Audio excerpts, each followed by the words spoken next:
All right, you ready? You ready to go live? Absolutely. All right, look alive.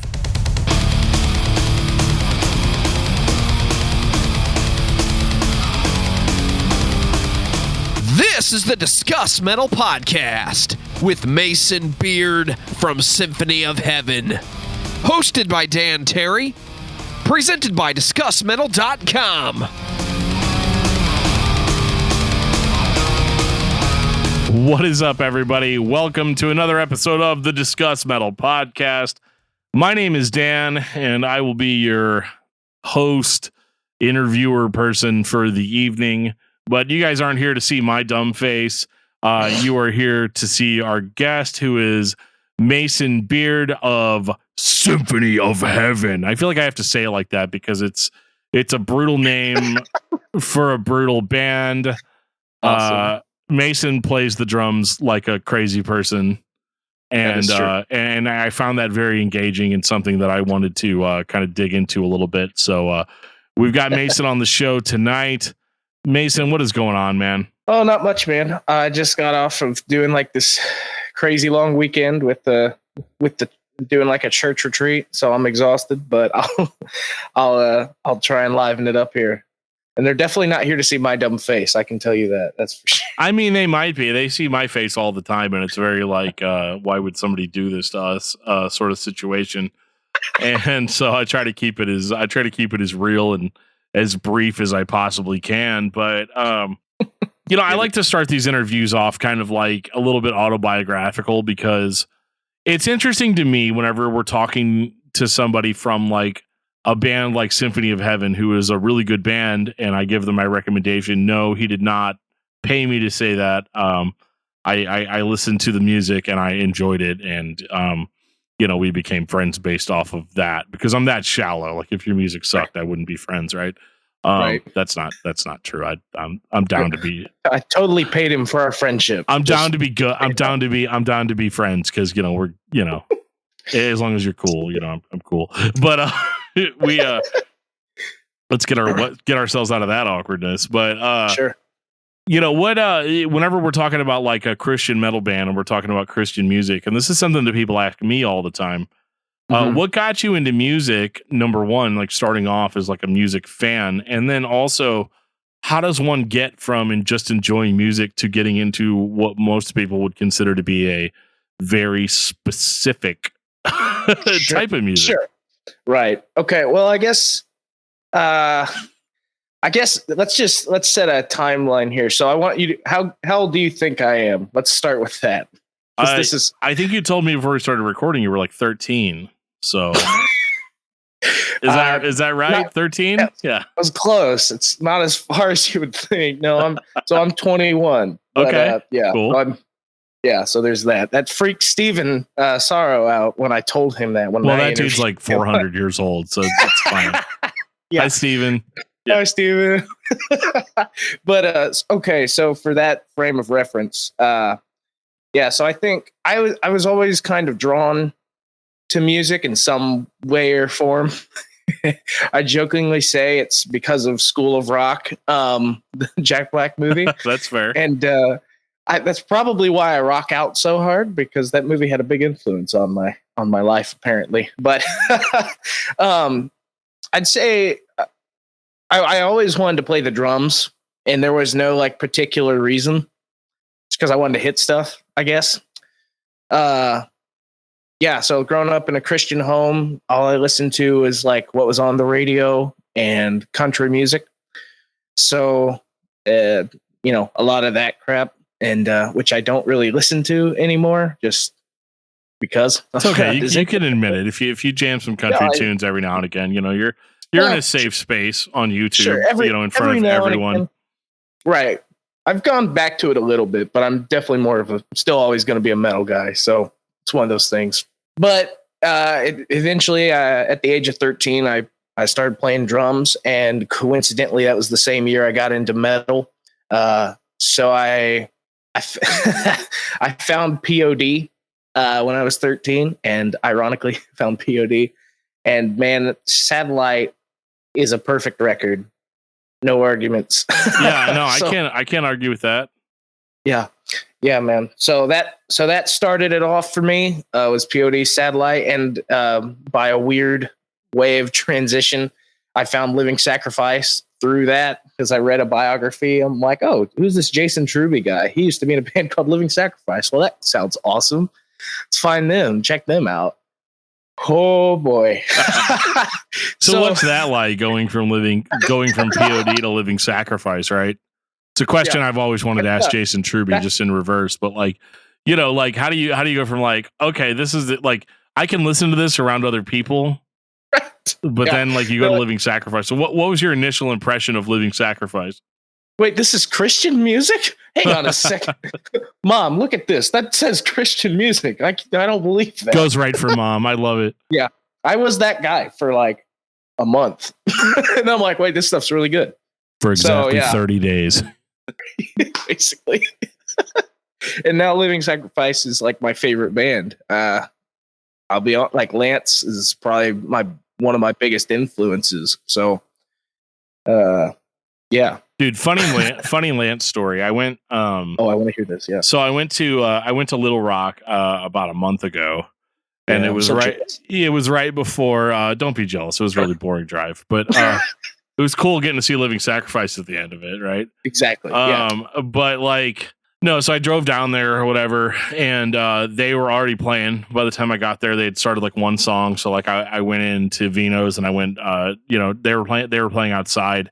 And it was like really, really hot outside. Like, cause I mean, I think this is like, it was like 5 or 6 o'clock in the afternoon and, or in the evening. And I just said afternoon to make it seem like I wasn't late, but, it was really, really, really hot. And Lance was playing so hard and so fast that like cause I kind of like walked like side stage a little bit and was like watching him play. And there was a dude with like pitchers of water, like throwing the water onto Lance's legs because he was getting so overheated playing those songs. Like and it just blew my mind, right? Because like Lance is like a little dude, like he's not he's not like 100 feet. He doesn't look how he sounds, I guess, if that makes sense. So he was incredibly like overheated, and it was so funny watching somebody just like pouring water on his legs as he just like kept going. But yeah, so that's just a little side note. It was just really, really, really, really cool to see. That's awesome, man. See, I've never gotten to see them play, and I've never gotten to meet any of them. I've talked to Arthur like over Instagram a couple times, but that's the extent of my interaction with them. So one day, it's on the bucket list. I got to see them. Be cool if we could play with them. I would kill for that. But yeah, from there, Living Sacrifice, and the what was Solid State Records of old. That's where I drew most of my influence, and that's kind of how I got into metal in general, or just music in general. Like I'd started, like I said, about Christian music and country. It was just like Toby Mac and, stuff like that. Just whatever they played on the radio sort of thing. And then it's like, oh, they don't play POD on the radio? Oh, that's weird. They do. I mean, the first time I heard POD was on the radio. I think it was Rock the Party. Yeah. Oh man, that's a good song. Yeah. And all my bros in high school were like, bro, this is like Christian music. And I was like, this is not Slayer. Yeah, like yeah, exactly. But who is? I mean, really. But well, they don't play it here anymore. Is my point. That's fair. Radio, they abandoned everything that wasn't Skillet, and I cannot stand Skillet simply because of how often I heard that crap here. So, no offense to it. Yeah, to them. But John Cooper is a super nice dude. I don't like his music, but he's a super nice dude. Yeah. Yeah. Oh, yeah. I like all of them. I just don't care for his music. That's all. Yeah, that's fair. That's fair. Yeah. So you go from POD to Living Sacrifice, and what was the first Living Sacrifice album that you heard? Reborn. Nice. I think it would be So since I basically came in right when everything was kind of already out. So everything that's out now, it was all there basically. Okay. So It was right, because 13. Got it. Okay. Yeah, because I'm young. I don't look it. People tell me I look like I'm 35, but yeah, it's so the that's beard. fun. Yeah. Yeah, I know. I know what it is. It's the beard and like the premature baldness. I understand. Oh yeah. It's just it is what it is. I don't know why I showed YouTube all of that. That's glory, okay. but YouTube loves that stuff, man. They like the behind the scenes. They want to see how the sausage is made.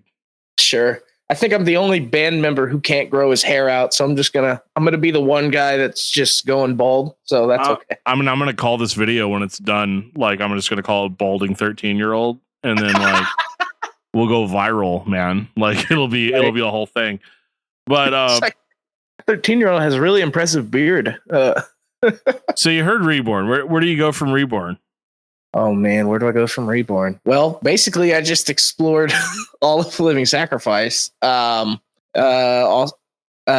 course, at the time I liked Bruce's voice more than DJ's, and that was just a personal preference because I could understand Bruce a lot easier. And as time has gone on, I have thoroughly enjoyed everything else that I've heard from them. So, gotcha. It's just one of those. I have a really weird taste. Like the first time this is going to sound like blasphemy, but the first time I heard Extol, I did not like it. Bro. But as time went on, I'm like, this is amazing. Why did I not like this? So, like that last album is another perfect album. So, it's one of those things. I come back around eventually, but I think for most people, and I think for me, especially starting out, I definitely prioritize vocals over anything else. Even though I could appreciate heavy music, I didn't have like a real barometer for it.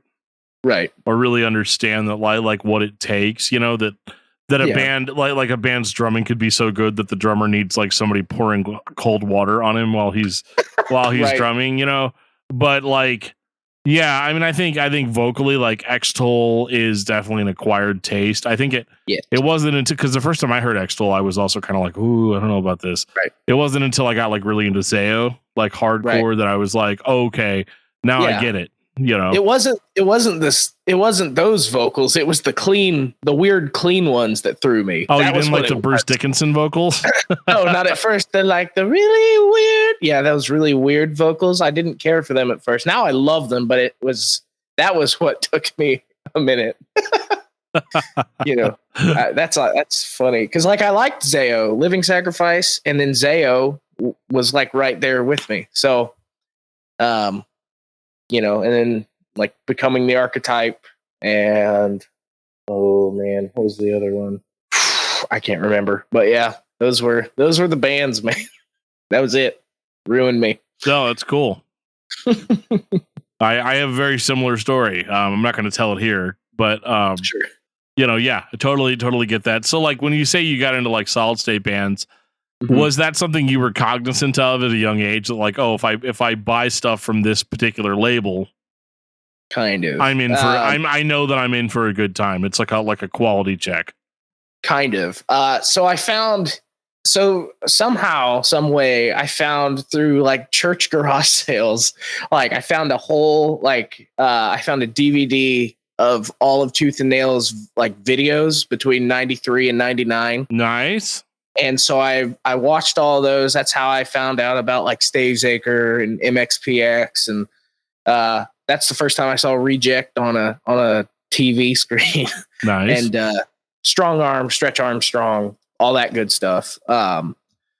So I found that, and I also found This Is Solid State Volume 6 on CD.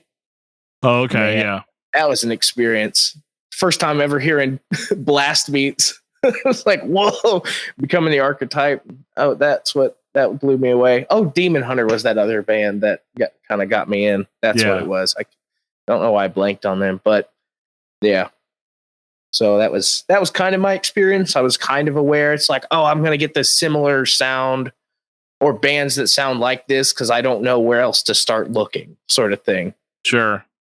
Mm-hmm. Now, was that around the time that you had kind of a spark to want to, because it's easy for all of us to be fans of music, and there comes a point where you can either be a musician, or be a guy that talks about music on the internet.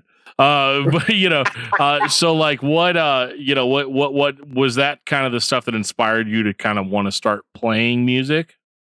So I guess I think a better way of putting that would be to start writing music, because I'd always wanted to play drums, and I think at the time my goal was to like get on the church worship team, and it wasn't going to go any further than that sort of thing, if I remember correctly. But when I started getting into this stuff, I'm like, man, I want to start a band. And let me tell you, that was a struggle and a half in the middle of nowhere, Indiana. And I bet, yeah. So it didn't quite work out like I wanted it to. So it's always a good time with that. But when did you start playing drums? So yeah, when I was 13, I took lessons. So yesterday. So I know I'm a poser. Yeah. Okay, cool. All right. It was yesterday. Sweet. I'm just gonna keep making that joke over and over again. I apologize. Hey, that's cool, dude. I don't mind at all. I'm used to that kind of humor, so it's all good. But I took lessons, so I'm a poser. I know that, but it was only to get like basic feel down. So my drum teacher was kind of he was kind of a big influence at the time as well. He played in a band called Parenchyma, just locally here, but I think all their stuff's on Spotify. But he had a very interesting style of playing, and I think I adapted that a little bit into my style of playing. And then I start, what he was teaching me, I would come home and practice, but I'd also throw in, my earbuds and listen to, learn to play Ravage Ritual or Reject or Trials, from Strong Arm. So that sort of thing. So at that time, I'm just kind of galloping towards this this heavy sound. Whether I'm playing it well or not is a different story. Probably was not, but it is what it is. So yeah, So basically, that's when I started wanting to write music. Short answer. No, you're good. You're good. Yeah, you know me. We got all the time in the world. So. Whenever you go from, playing, wanting to write music and trying to find a band, which is kind of ironic to me, because I remember when I was trying to form like Christian metal bands back in the day, the hardest member of the band for me to find was a drummer. Like there's a joke that goes around online that like if a drummer gets sick, then like 4 bands are out of a drummer. I'm well aware. Yeah. See, around here, for whatever reason, you could throw a rock and hit a drummer out here in Indiana. At least in my circles, you could find a drummer anywhere. You can find anybody play piano. The hardest people or sing. The hardest people to find were the guitar players. And now I have a good like batch of them. But the hardest people are the freaking bass players, because there apparently isn't a bass player for 200 miles out here. Dude, if you need a bass player, I'll just load up a van of dudes that I know and drive them up there. Like, that's insane. We were like, you couldn't like walk a foot down here in St. Louis without tripping over a bass player. I don't know how that works. They all moved there, I guess. All the drummers moved to Indiana. All the bass players moved to Missouri. So, and I wish I'd have known that back in the day. This is valuable advice. It's valuable, man. I still can't find a bass player. I have so many guitar friends now and, drummer friends, but I couldn't find a bass player to save my life. So it is what it is. I can't honestly say I don't know many drummers out here in Indiana that play like I do, at least in this central Indiana area. Right. Yeah. So you got a whole bunch of like ska and jazz drummers out there. A lot of jazz. Which, I mean, a jazz drummer is not necessarily like not a metal drummer, No, it's not a bad thing. It's just there's a lot of worship drummers, a lot of ska, a lot of jazz, and then just a lot of garage rock type stuff. So, yeah. So, full disclosure, I listened to your new record today while I was barbecuing, and awesome. It was a very good pairing. It went together very well. I'm just scourging meat with hot fire and listening to these like raging metal tunes, right? Like it's pretty much pretty perfect, right? Mhm. And but I mean your music in Symphony of Heaven doesn't sound anything like Living Sacrifice or Zao or Yeah. anything like that. So there has to be, if I'm detecting this correctly, there has to be some sort of like deeper delve into extreme music. So like how did that kind of come about? Because up to this point we've been talking about metalcore bands, but like you don't get a band like Symphony of Heaven with a bunch of dudes that listen to metalcore. Right. Right. Well, this is the thing. We have a hodgepodge mix of it. So a lot of I came into this, like I started getting into like black metal when I was 18. This is for reference. Like I was into the death metal stuff a little bit, or whatever you want to call Living Sacrifice and all that stuff. It's metalcore-ish, death metal elements type stuff. Sure. So I started finding my way into all that. Started getting into like the Christian black metal stuff because I'm like, oh, I'm allowed to listen to this. All right, let's go for it. So I found Horde and stuff like that. The first black metal band that really got me was Ceremonial Sacred. Our War is Only Against Hell. Yeah. Yeah, man.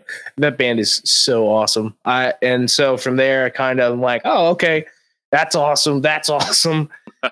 So it started going from Living Sacrifice to more black metal oriented stuff. And then trying to think of like more death metal. Oh, like Immortal Souls came in. Soul Embraced is more of a death metal band sort of stuff. Good old Soul Embraced. Yep. Mm-hmm. And then eventually I finally decided, like, oh, well, wait, why don't I listen to the bands that influenced my favorite bands? There like it is. Metallica or Slayer. I like Master of Puppets, but and Ride the Lightning, but outside of that, I don't like Reload. Come on, no, oh god, come on, yeah. It ain't Dan.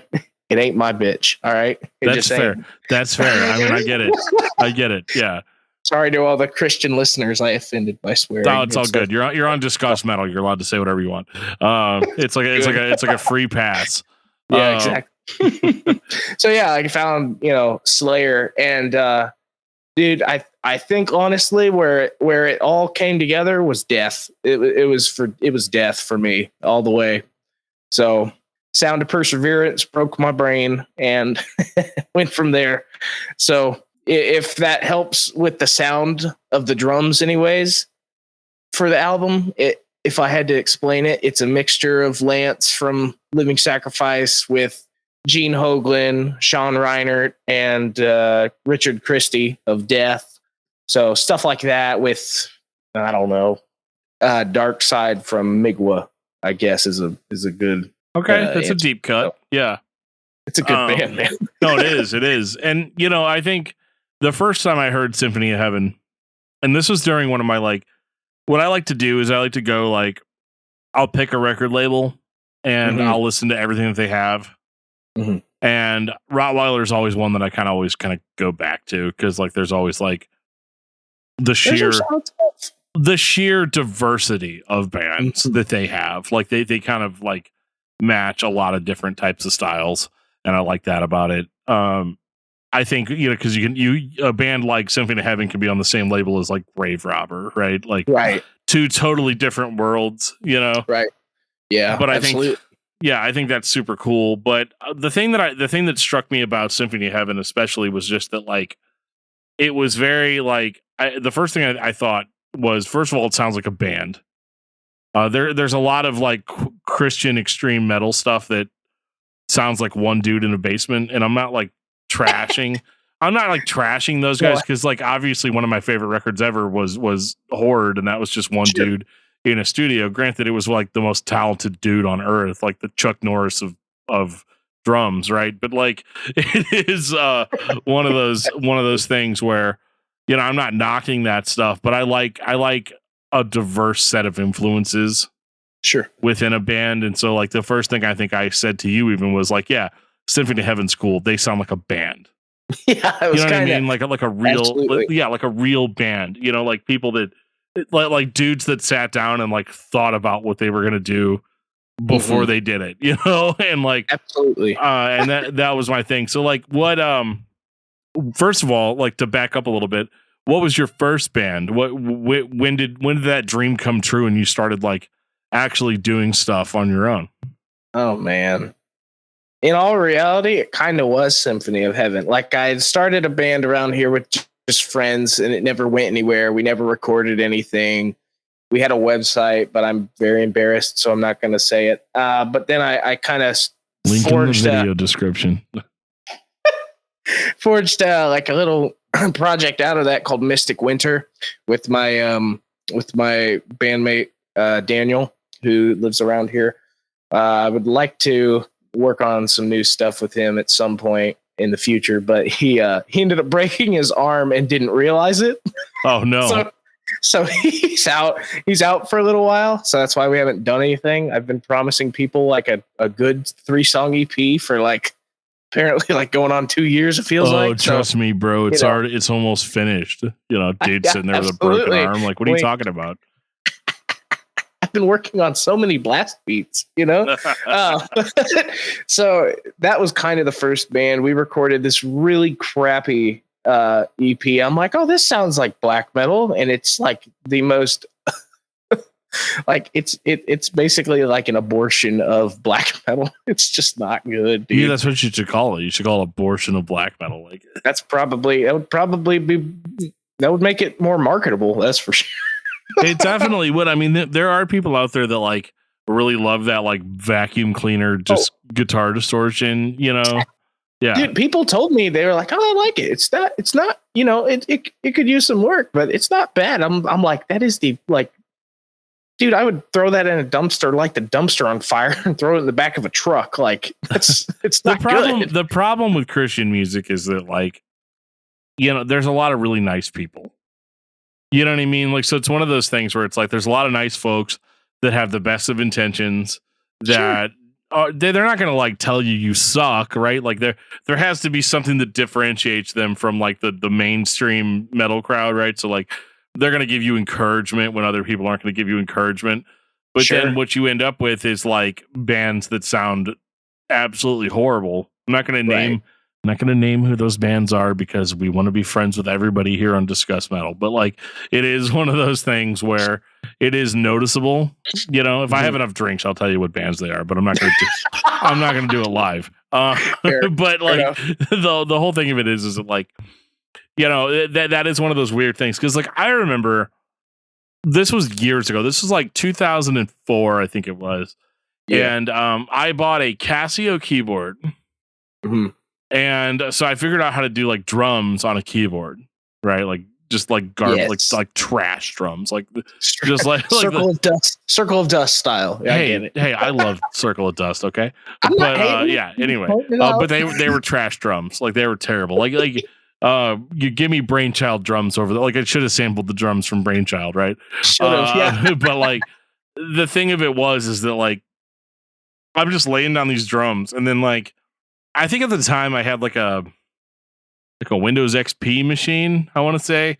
And so I had this, like, you remember those old, maybe you don't, but they're these old microphones that you used to put on top of your PC, kind of like how you'd put a webcam now. Oh yeah. Kind of like what I've got going on here. Oh yeah. Mm-hmm. I see you webcam. Yeah. But like and so I would just like stand a little bit back from it. And I'm like laying on these trash drums and I'm just like, you know, like as loud as I could, like, and at the time I didn't think that I was like making fun of black metal, like, or grindcore, but like I clearly was. Oh yeah. And then like I would get out like my guitar and I'd like play like some like absolutely pedestrian riff, like I mean just horrible. And so like we'd go with that for like 2 hours. I'd go with like for like 2 hours, and I produced like a 4-song EP. And I posted it in this Christian metal form, and they bought it. Link in description. No, bro, it's not. You're not going to ever hear that. I'll send it to you later. But like, it is one of those weird things. Like, you could do stuff like that, and people would like it. And I remember, like, me and Joe from Discography Discussion, we were we started a Christian grindcore band called Zombie Devourment, right? And I feel like I've heard that name throughout my you probably have.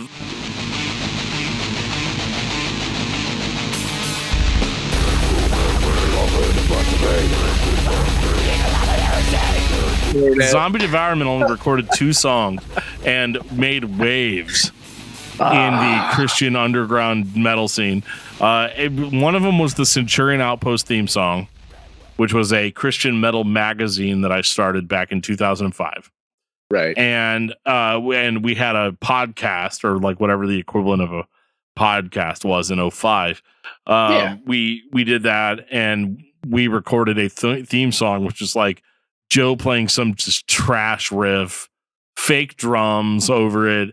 And I was like in a closet, like, those are Outpost is more metal. You know, like it was just so dumb.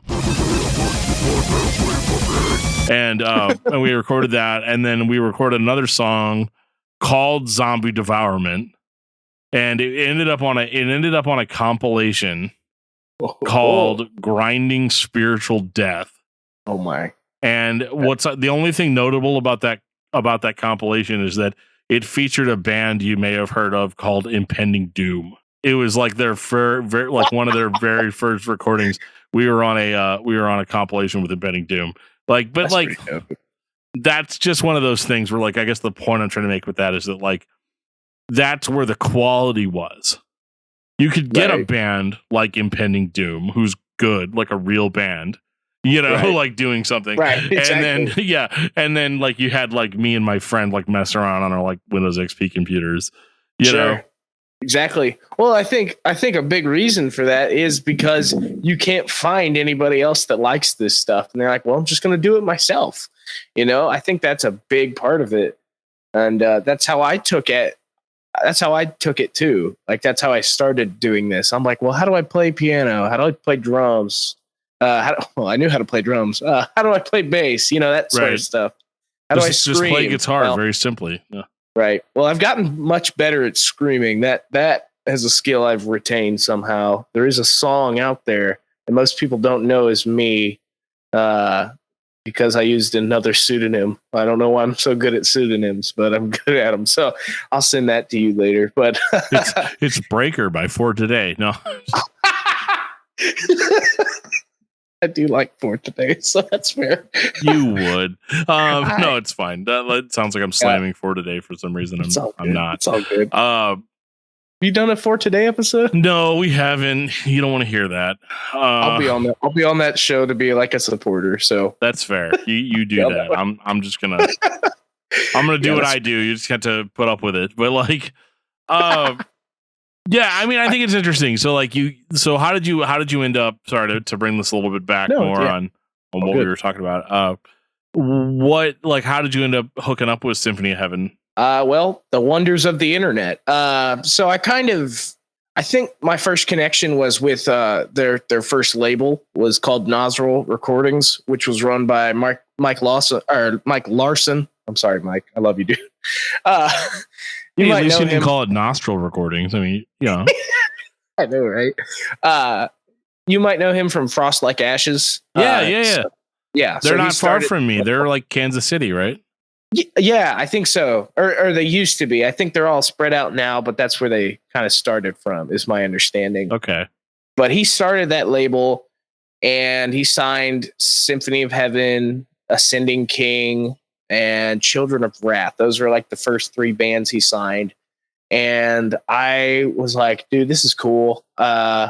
So I guess to back up for a minute, since I was 15, I started doing writing and stuff like that, and doing everything I could to like promote the scene that we were in and just promote bands, the crap out of bands. I had this crappy little blog that I wrote reviews on, and everything from like Believer, Extraction from Mortality to the band What We Do in Secret, their EP. Okay. So like, now they're on Face Down Records, so that was a pretty cool achievement. I was like, oh, it was like one of their first interviews. That's cool. I did this. Yeah. I was like, oh my God, I did something important. So, you know, it's one of those things where I slowly was starting to get more involved in the scene the best I could because there's no scene here. So I called up Mike, or we emailed back and forth, and then we spoke over the phone, and I became the A&R guy. So, or A&R guy, at whatever age I was, like 17. Right. So I did end up signing a couple bands to that label, The Beckoning, and like a one-man band called Shadow Puncher. Okay. Those were both. I was both pretty. Shout out to Shadow Puncher. Cool. Yeah, Shadow Puncher. Man, I miss that guy that made some good music. But so we had like a group chat going, and I was in it with Logan of Symphony of Heaven, and so got to know each other pretty well. And basically, throughout that whole time, I'm like, "Hey, man, if you ever want to do this live, I will play drums for you." I already learned the songs off the first album, which was a band that was one guy in his basement recording a whole album for the record. It happens to the best of us. Yeah, exactly. So the first album, that's what it sounds like. And he and I have talked about doing like a re-recording of all those songs in the future. So we might do that at some point. So that's kind of how we met. And so we started working together on practicing and that sort of thing. And at the exact same time, the band Timoritus, which is from Louisville, Kentucky. Yeah.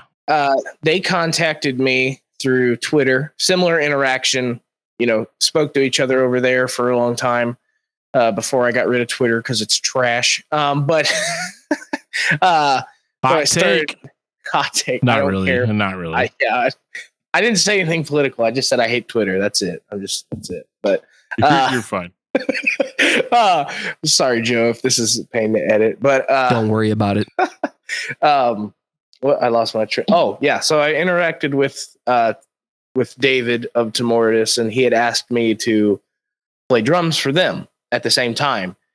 And by way of default, basically, Symphony of Heaven and Timoritus are basically the same band, except one member is different in each band. Okay. So me, Logan, and David are all three in both bands. So it's in Timoritus, it's David and his wife Courtney, and then me and Logan. In Symphony of Heaven, it's me, David, and Logan, and our the Finnish legend, as I call him, Eero Turtsonen. You ever heard of the band Renaissance? I have. He used to be in that, or he still is in that band. So okay. I was pretty blown away when I'm like, well, that's intimidating. Funny story about that guy. First time I ever met him, he came to my house to practice because I didn't want to take my drum kit to Evansville.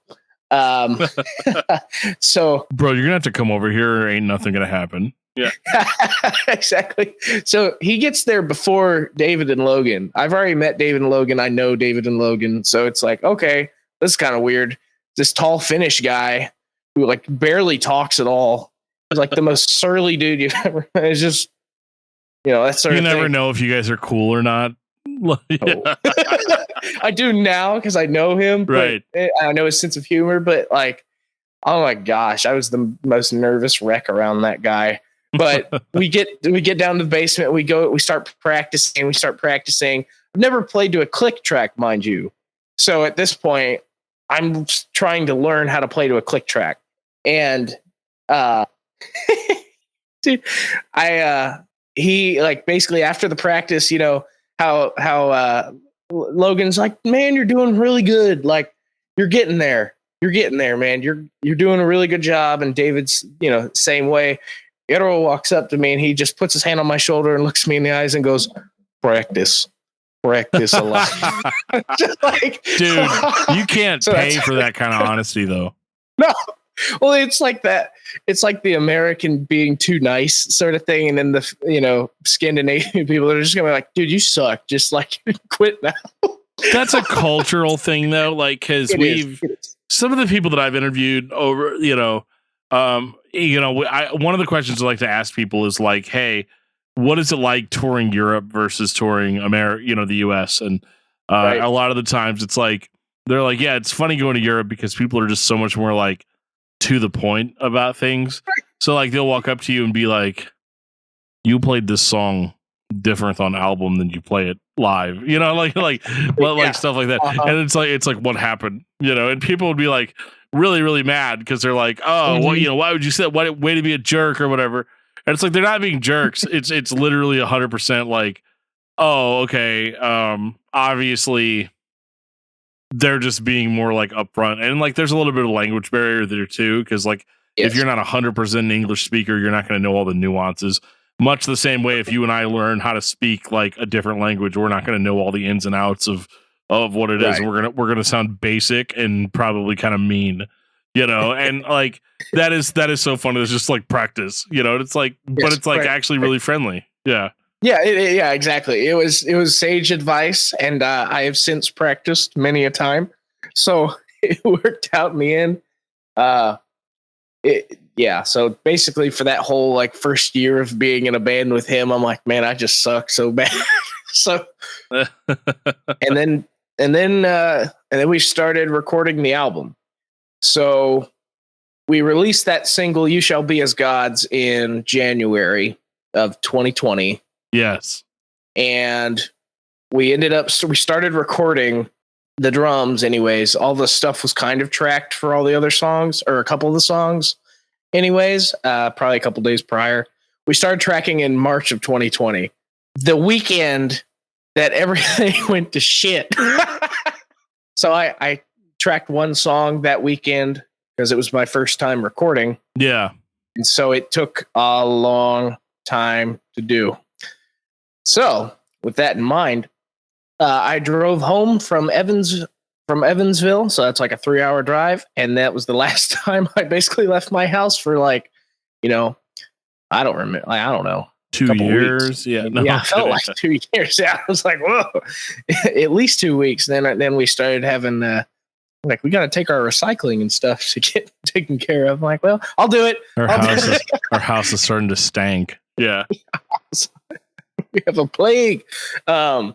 So basically at that time, we're not getting together to record. I don't have any equipment here yet at that point to record. I do now, but at the time we didn't have anything. So we're just like sitting around. We're like, I don't know what to do. So Sean of Rottweiler Records contacts us, and he's like, so when are we getting this album done? Sort of thing, like in the middle of it. And it's like, what are you doing? That's a great question. Yeah. It's like, I don't know. Guess we'll find out. But basically that EP, The Ascension of Extinction, came out. This is going to sound really bad, but to buy us time for the album. You got to do what you got to do, man. Right. Yeah, exactly. It's not like Logan you didn't put out music. Yeah. Right. So I'm not actually on that EP because of that stipulation. So Logan tracked 3 of the songs all by himself, drums, all that stuff. And Eero did one it was the last song on the EP, Mountain of Man's Ignorance, which is like, oh my gosh, that's so fun to play live. It just kicks you right in the teeth. Yeah. Something in the water over there in Finland, man. I tell you what. It's called talent. Talent is in the water. It ain't here.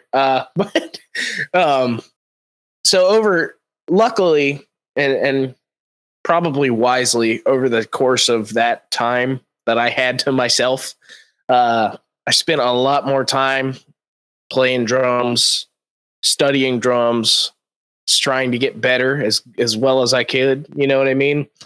And like the next time I went down to record a song, it was, it was like nothing. It was easy. And each session I kept getting better, according to Logan. It's not like an arrogant thing, I promise. But over time I just kept working at it, and eventually it kind of paid off. And yeah, so how did the hookup with the Rottweiler go? That's a good question. So Nozzrel folded back in. Was it It had to be 17 or 18? I think it folded in 19. 19. Wow. Okay. Maybe it didn't. I don't remember. I think it started in 17 and folded and folded No, that's in 19. fair. Yeah, I wasn't like paying attention, but yeah. I wasn't either. That was the problem. But, dude, you're the bloody A&R. Come on. I realized that. Needless to say, I didn't get a lot of money from that job. I love you, Mike. What? What do you mean? Yeah. What do you mean? So basically, I think if I had to guess, either Mike, pushed us around to Rottweiler, or it was by way of taking the head of Goliath. We played with them at Audio Feed 2019 and really hit it off with all those guys.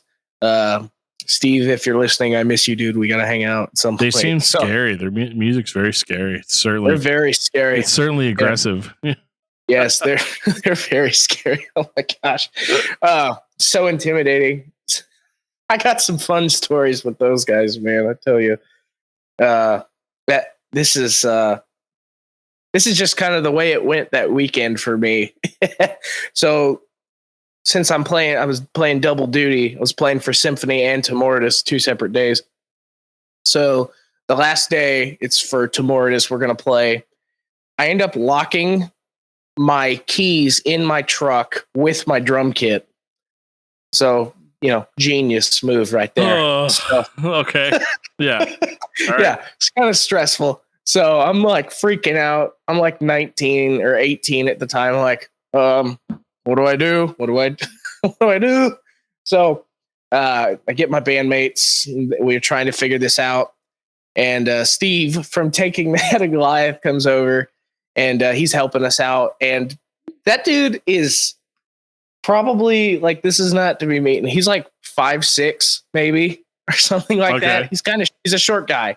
And I had it was a 2-window truck, but it had like the little flaps in the back sort of thing. Yeah. It could open. I had broken the latch on one of those flaps a while back because of, once again, locking ourselves out of the car when we were working on a fuse or something like that. Bro, we need to get you what's called a tile. Yeah. And that's where you can like play a little beep from your phone that'll go to your keys and you don't have to. Well, if I had a change my life. That truck was a piece of crap, but yeah, I understand. So basically we just like, at one point we lifted Steve up and he went through that little slot and unlocked the truck. I'm like, this is amazing. This is great. So I played pretty well that day. Some Ant-Man stuff. Yeah. Oh yeah, man. Slim Jim Steve is the man. That's what we call him now. But I totally derailed on that conversation. You were asking how we got to Rottweiler. Yeah. Yeah. Okay. Yeah, those are my two guesses. Is Mike or Taking that to Goliath, shipping us around sort of thing. I honestly don't know. Or just Sean heard it and was like, "Oh, this is cool." That's cool. But it's nice to have some sort of like official backing, Oh yeah. I mean, it's pretty cool to be on the same label with Immortal Souls and Soul Embraced. You know what I mean? Yeah, no doubt. that was pretty dope. and then Scald and Vium. Oh my God, so good. Yeah. Oh man. That's what solidified black metal being good for me. Ceremonial Sacred started it for me. Scald and Vium was like, oh, this is a valid life decision. This is next level. Well, and I'm gonna dig into this a little bit because like there's some other things that you have done, which is actually like where here's all the things that you've done. That you did like that whenever I became familiar with you, because I remember there was a couple of weeks for a long time where I just got nothing but constant Facebook notifications from a page called the Bearded Dragon. So let's talk about the Bearded Dragon for a minute. So that began as the blog. So the blog I had mentioned earlier, I started that. I called it the Bearded Dragon's Metal. So we went with that, and I wrote articles on there up until 2018.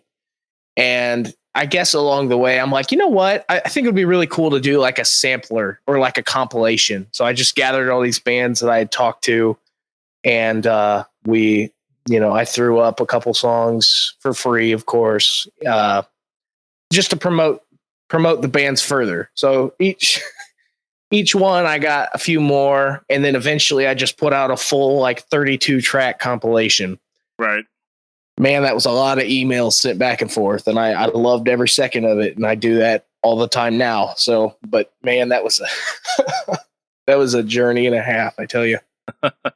But so I started doing that, and eventually I just kind of, I think it was the first thing I realized I wanted to release was I was reading about some grindcore band called the Flacterophia.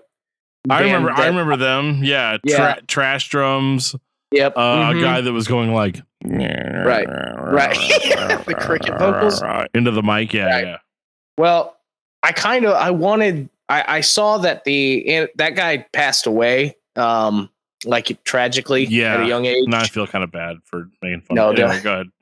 Yeah, I understand, but I contacted the guy who I had associations with him and put it out, and he was like, I don't think there'd be a problem, if you really like re-released it. So like on the, I don't know, like 15th anniversary or 20th anniversary of his passing, I re-released that, and that was the first release of Bearded Dragon Productions. Okay, yeah, because I remember that band name from a long time ago.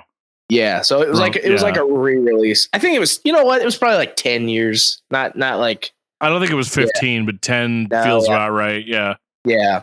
So I started with that, and from there I took a lot of those black metal bands with only one person in their basement recording, and I put them out through that label, just once again doing whatever I could to promote the scene. Yeah. I love everybody who is on my label, so that's not an attack on you, I promise. Yeah. So. Yikes. Okay. Yeah, no, that's fine. No, I get what you're saying though. Like, because I came in hot, like, oh, these bands with the one guy in the basement or whatever. Like, and it's not that that's bad. Like, it's fine. I've heard plenty of like, dude. Have you ever heard Scepter of Blood by Grimm? No, I haven't. Okay. Well, I love that. I love that record. It's one dude.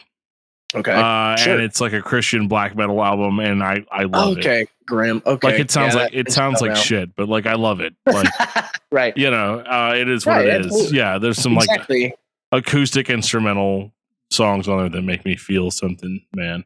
But like I think it's interesting though, because like you did that, and then you also did like a magazine, right? If I'm remembering correctly. Was the magazine the blog or no? So simultaneously I was writing for the blog, and at one point when Indivision Music came back, yes, I emailed or Twittered or whatever. I just like, hey, I would love to write for you guys, and they allowed me to do so. And I was only there for. Yeah, I was only there for a little while, but I wrote over 200 articles with them. I had a lot of free time. But at one point, I was let go from Indivision Music. I don't really know why. He was just like, hey, we're good here, sort of thing. Like, oh, trying not to take it personal. That's fair. I mean, I don't know. I've let that go, so it's all good. It's all good in the hood. I don't talk to Brandon like at all, but we're still like friends on Facebook or whatever. I know there's like I know they're not necessarily focused on just metal. Yeah, that might have been part of it. I don't know. I'm not going to try to like dissect. Like, that's it. I'm gonna get you and Brandon on a YouTube thing. You guys are gonna hash it out in front of everybody. Yeah. What I believe it was, and this is just speculation, but I remember we had been talking about a band that we did not care much for. And this goes back into what you were saying about people being too nice. So I opted to review this album, And even though I did not like it and still don't like it, I gave it a favorable review. Just because I didn't want to be a bro. You cannot do that. I realize that, but also that is this not is fair like, to anybody involved. I realize that. And so I totally understand why he got rid of me. But at the time, I'm just like trying to be too nice. And that was my problem. Now, if I were to look back, I would have given it like a 2 and just moved on. It's my own fault, Dan. I'm well aware of this. I have a funny story about that. If you would indulge me a little bit here. You have the floor, sir. I know it's not, the interviews aren't supposed to be about me, but so back in 2005, I also was a young buck who wanted to do as much for Christ as I could. And I started a Christian metal magazine called the Centurion Outpost. Right. And I did CD reviews for bands. And I remember giving bands like a free pass. Like, you know, like if they had good Christian lyrics, I'd be all like, right, you know, the music makes me want to throw myself into like a wood chipper, but you know, they're representing the Lord, so like, right, maybe this music is for somebody, right. And so I would give them like good reviews, even though I didn't want to.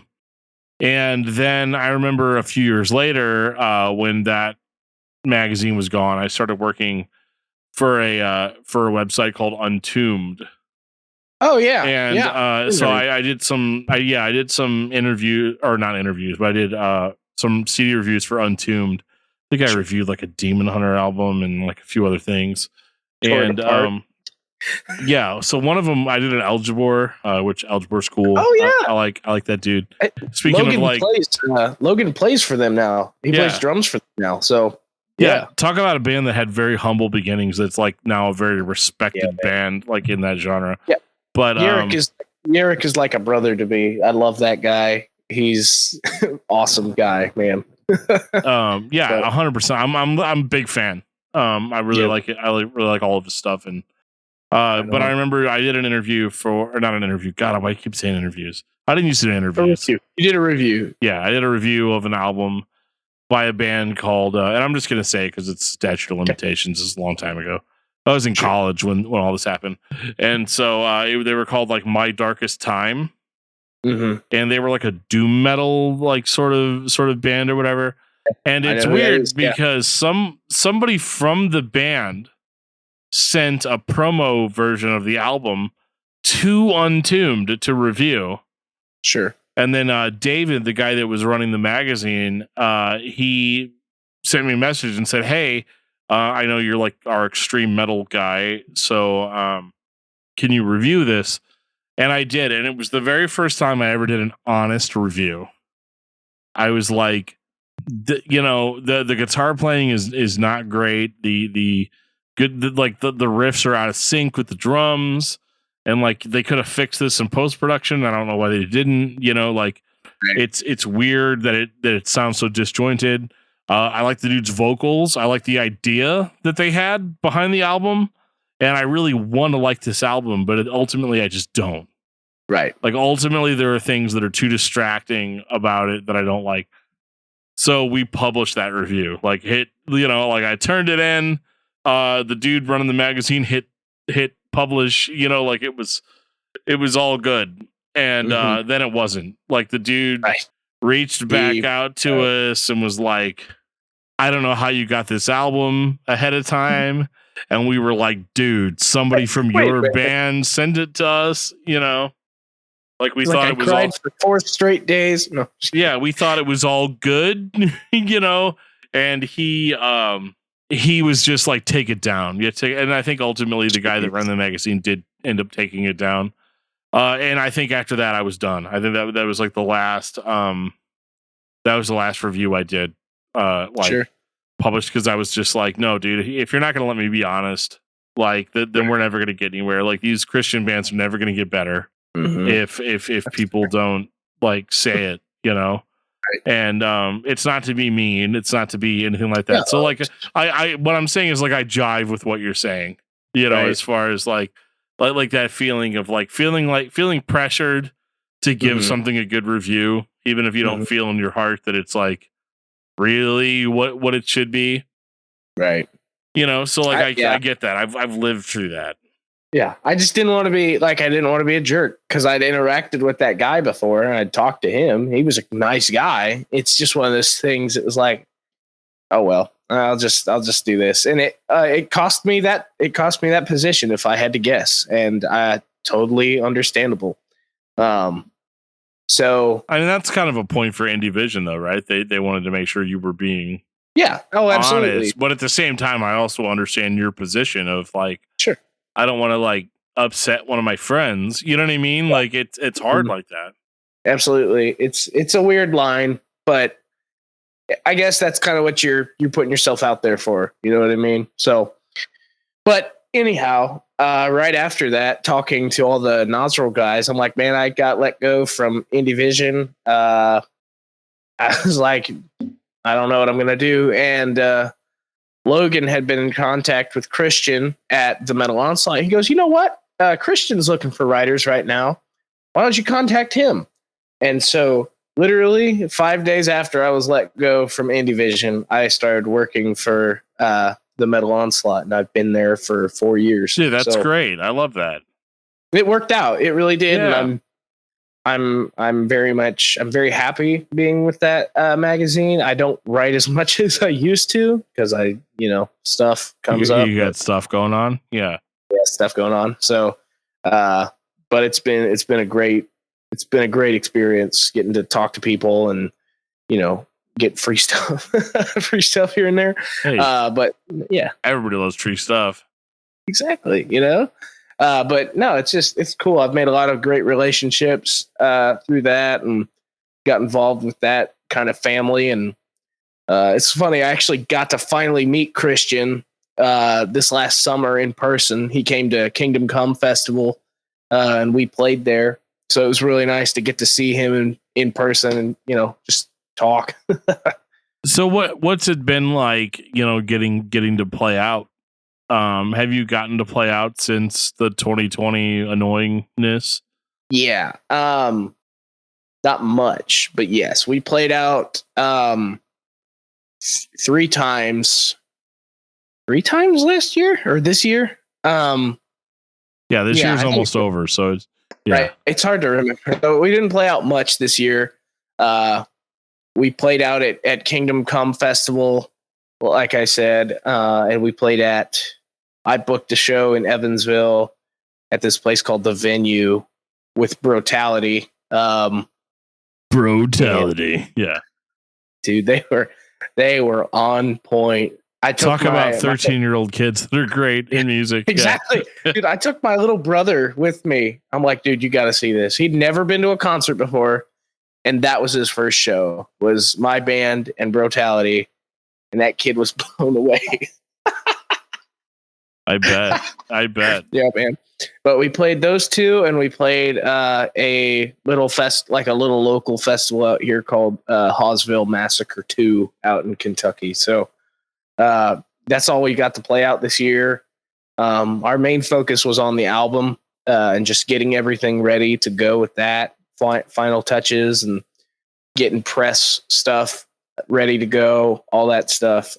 We're finally there's finally kind of a division of labor now in the band because Logan started it. He was everything, final say on everything. And now we're kind of slowly fading into this division of labor.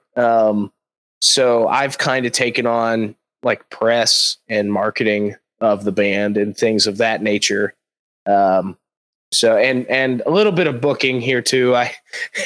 There was a show, I tried to get us on a couple shows, some bigger shows lately that it has not quite gone in my favor, but I'm going to keep emailing people and see what I can do for next year. So for sure, people are starving for entertainment. You're going to find right. something.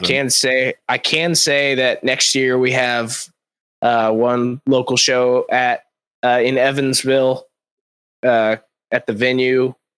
like I said, didn't get to play much this last year, but we're working on stuff for next year. Mostly what I've found is we're more of a festival band because everybody else is significantly older than me. And all of them are married and most of them have kids.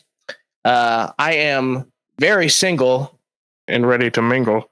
And, shout out to all the ladies that watch Discuss Metal podcast. All four of you. Probably not that many. Yeah. Just, you can, Joe, cut that part out. But, yeah, so, he's not going to. I know he's not. So we're much more of like a one-offs and festival type band. I know we would like to do a tour at some point. If it were with the right bands, we would make sure that would happen, sort of thing. Well, let's talk about this record for a second. Absolutely. When's this record coming out?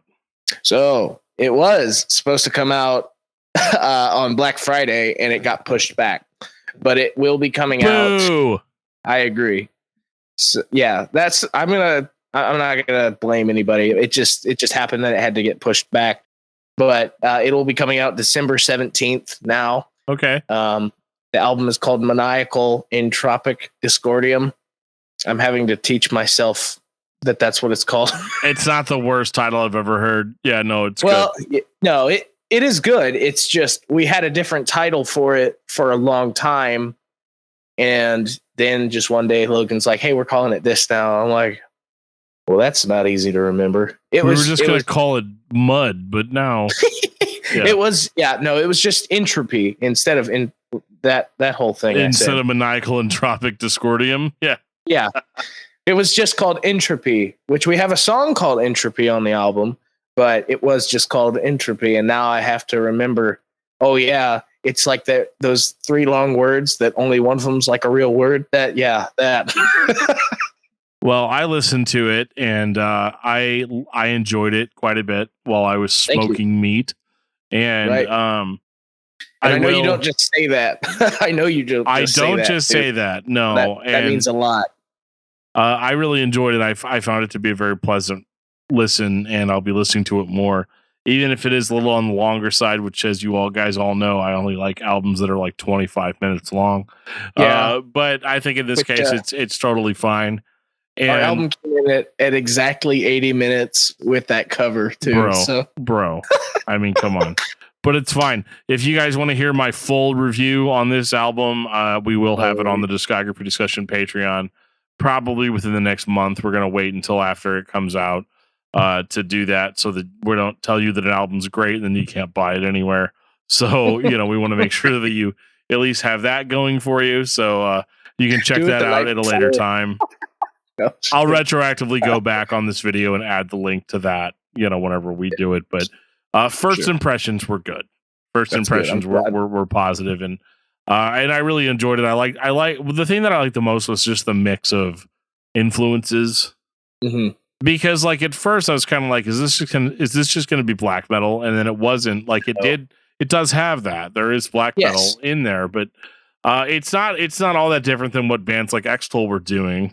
Right. Back in the day of mixing kind of this like black metal and death metal sort of sound. And I don't know. I really enjoy that. I like the super extreme vocal and, it's like, I'm not going to do a track by track, but like I did, sure. I enjoyed the album and I feel like there's a lot of potential for you guys to get better opportunities, based on this.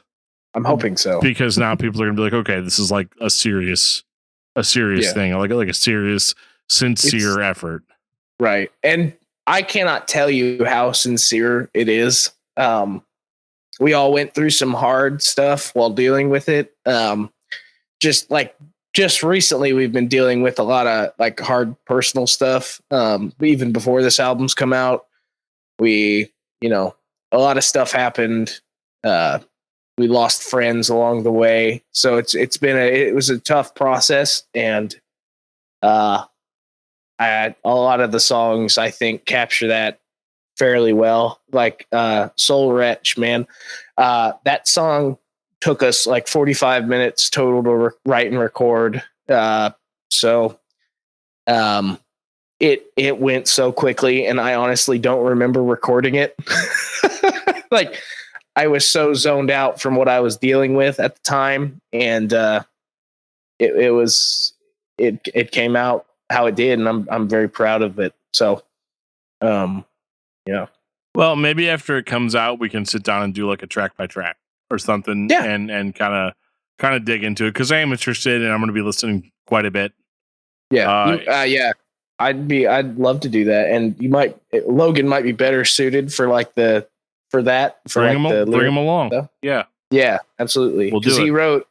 He wrote every song on there lyrically, except for the last, except for the cover and for Obtaining Tranquility. I wrote that one, and he helped write it. So that's awesome. Yeah, we'll do it. time. Yeah, bring him along. Absolutely. It'll be great. Absolutely. So what's the release date? You said December 17th? December 17th, Okay. 2021, I think. Awesome. We'll try to remember to make a post. If I don't remember, just remind me. But yeah. Mason, thank you so much, man. This was a lot of fun, and I wanted to kind of dig into some of this stuff and kind of get the history of like what's what as far as this style of music goes, and with a lot of the people that are that I know you guys have fans. You guys have a really good following, and I love that. I love to see that. It's honestly, it's very humbling, and it's very weird. Like, I remember I have a friend who lives in Australia, and he's one of our biggest fans. Apparently, he's talking about getting a tattoo of our band name on him. And to me, that is just so mind blowing that somebody I've never met in person, like all the way across the world, knows who I am, talks to me like we're best friends, and is willing to get a tattoo with so my he band doesn't name know on about it. that pop punk album you guys were talking about making? Wait, hang on a second. Okay. How'd that get out? Let me check I don't remember sending out a press release about that. So, Oh no. Yeah. that's classified information, sir. Oops. Cat's out of the bag. Wait, watch out for it. It's called Whoa. It's coming out, next year. It's gonna be full of whoas. That's all it is. There's no other lyrics. It's just whoa. Whoa. Maybe whoa. Yeah. Maybe just there are a couple of those. That's so perfect. Good times. Yeah, you got this in the bag. Mason, thank you so much, man. We will, like I said, we'll circle back and do, we'll do like kind of an album kind of overview whenever we get a chance to. But it's definitely, as I've said plenty of times, in this, and I'll get into it in my Patreon review. But overall, I think that you should listen to this album because, as I'm going to get into, it's good. so make sure to check it out. And so we'll have a link in the show notes. Check out Symphony of Heaven. Check out everything they've got going on. And we will see you guys next time on the Discuss Metal podcast. Yeah. Thank you, brother. Appreciate it, man. This has been Discuss Metal with Mason Beard from Symphony of Heaven. Presented by discussmetal.com.